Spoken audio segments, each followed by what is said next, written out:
2019년부터 지속되었던 코로나가 이제 다 끝나가고 있다고 합니다. 코로나가 끝나고 나면 가장 하고 싶은 게 무엇인가라는 질문에 대해서 제일 먼저 꼽는 것이 해외여행일 겁니다. 하지만 해외여행을 떠나보면 굉장히 여러 가지 문제들에 부딪히는 것을 우리가 경험하고 있습니다. 바로 그것이 시차입니다. 오늘은 시차를 어떻게 극복하면 좋을 것인가에 대해서 알아보도록 하겠습니다. 그럼 시차는 무엇일까요? 시차는 일주기 리듬으로 알려진 우리 몸의 24시간의 생체 리듬이 어떤 특정 지역의 밤낮의 리듬하고 맞지 않을 때 발생하는 일주기 리듬 장애를 말합니다. 말이 좀 어렵나요? 그러니까 내 몸의 시계가 자는 시간으로 알려졌는데 내가 있는 곳은 낮이라는 거죠. 거꾸로 내가 있는 지역은 밤인데 내 시계는 낮으로 인식하고 있는, 이렇게 내 몸의 시계와 내가 위치하고 있는 공간의 시간이 어긋났을 때를 시차라고 얘기를 하게 됩니다. 여러분들이 지도를 보게 되면 나라별로 같은 시간대가 위쪽에서 아래쪽으로 연결되는 게 보입니다. 이것이 3칸 이상 벗어나면 시차가 만들어진다고 합니다. 보통 1시간대가 이동됐을 때는 하루에서 1.5일 정도가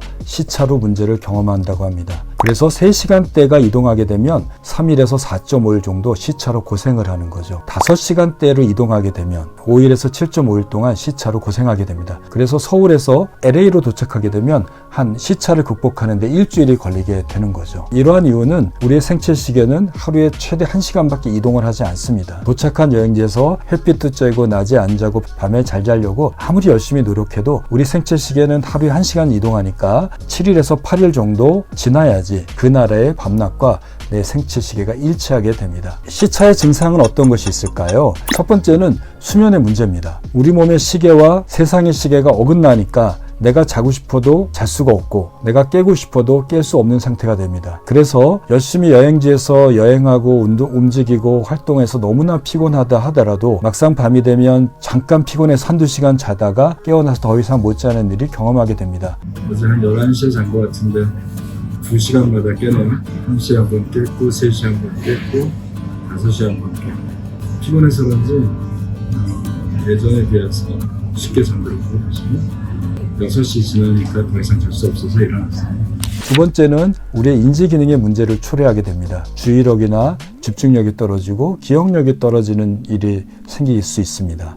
세 번째는 정서적으로 문제가 돼서 짜증이 늘고 감정이 조절할 수 없고 우울한 감정을 경험하게 됩니다. 시차를 더 악화시키는 요인들이 몇 가지가 있어요. 지금부터는 시차를 악화시키는, 즉 시차를 극복하기 어렵게 만드는 요인들에 대해서 알아보도록 하겠습니다. 첫 번째는 여행 시간이 긴 거죠. 이동하는 시간대가 긴 나라에 도착했을 때 시차가 더 극복하기 어렵습니다. 두 번째는 도착하는 나라에 몇 시에 도착하느냐가 중요합니다. 오전보다는 저녁 늦게 도착하는 게 시차를 쉽게 극복할 수 있습니다. 그리고 나이 든 사람들이 시차를 극복하기가 조금 어렵습니다. 젊은 사람들 10대, 20대 또는 30대까지는 비행기에서도 잘 자고 여행지에 가서도 참 잘 자는 것들을 경험하게 됩니다. 하지만 나이가 40대에서 50대가 넘어가게 되면 시차가 극복하기가 굉장히 어려워집니다. 그 다음에는 알코올하고 카페인이 문제를 일으킬 수 있습니다. 시차 때문에 일주기 리듬이 변동이 돼서 자기 리듬을 잘 찾지 못하는 상태에서 카페인을 많이 섭취하거나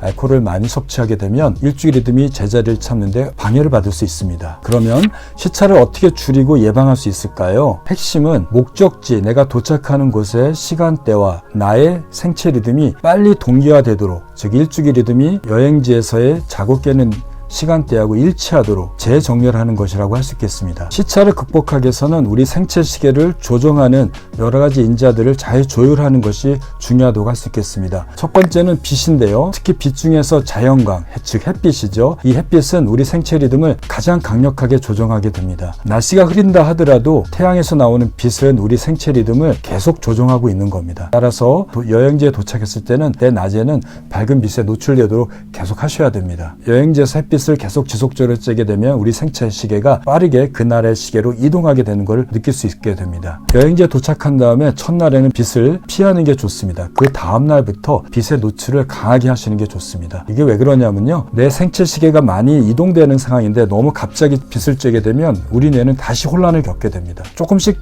이동시키는 것이 우리 생체 시계를 빠르게 이동하는 방법이라고 할 수 있겠습니다. 첫날에는 좀 휴식을 취하면서 물을 많이 마시고 긴장을 풀면서 가벼운 산책과 주변을 돌아보는 정도의 활동을 하시기 바랍니다. 둘째 날부터는 아침부터 쬐거나 낮에도 주기적으로 쬐시게 되면 생체시계가 보다 빠르게 이동해서 시차에 맞춰지게 될 것입니다. 여기서 빛에서 한 가지 주의할 게 있어요. 우리가 핸드폰이나 전자장비에서 나오는 블루라이트도 우리 생체시계를 자극할 수 있습니다. 현재 도착해서 자는 시간대부터는 핸드폰을 안 보도록 노력하셔야 되고요. 아침에 일어나서 바로 햇빛을 쬐기보다는 한두 시간 정도 빛을 좀 차단하시고 어둠에 있다가 서서히 빛에 노출되도록 하셔야지 보다 쉽게 시차를 극복할 수 있는 데 도움이 됩니다. 두 번째는 멜라토닌 활용하는 것도 좋은 방법이라고 할 수 있습니다. 멜라토닌은 잠을 들게 하는 수면 효과 외에도 일주기 리듬을 조정하는 효과가 있게 됩니다. 해외에 도착했을 때 일주기 리듬이 변동하게 되면 멜라토닌 생성이 늦춰지거나 또는 전혀 만들어지지 않게 됩니다. 우리 뇌에서는 자는 시간을 잊어버리게 되면 멜라토닌이 안 만들어지는 거죠. 멜라토닌이 분비되는 시간임에도 불구하고 도착한 여행지에서는 빛이 들어오게 되면 멜라토닌은 안 만들어지거나 더 뒤로 미뤄져 생성되게 됩니다. 멜라토닌 언제 복용하냐면요, 도착한 여행지의 취침 시간보다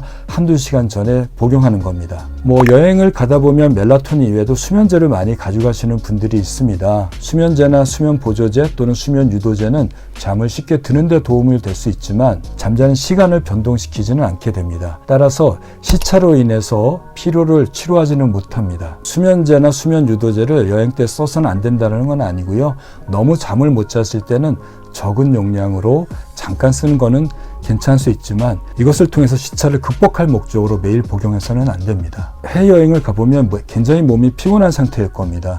이럴 때 수면제를 복용하게 되면 약효가 상당히 오래 가게 되고 피로 때문에 아침에 깨더라도 제대로 깨어날 수 없거나 잠에 취한 상태로 이상한 행동을 하거나 넘어지는 낙상이 생기거나 사고 위험이 생길 수 있게 되고 약이 취해져 있기 때문에 기분이 더 나쁘고 우울한 감정을 경험할 수 있게 됩니다. 세 번째는 여행을 가기 전에 생체시계를 여행지의 시간대하고 맞추는 재정렬하는 방법이 있을 수 있습니다. 사실 이거는 좀 쉽지가 않습니다. 내가 미국에 가야 되는데 한 여행 가기 2, 3일 전부터 미국 시간대에 맞춰서 자고 미국 시간대에 맞춰서 깨어있는 거를 유지한다면 본인의 직업생활, 학업생활, 가정생활이 엉망이 될 겁니다. 아무것도 일을 할 수 없겠죠. 2, 3일은 어렵겠지만 하루나 이틀이라도 그 나라에 맞춰서 잠을 자고 깨는 거를 노력해 보시고요.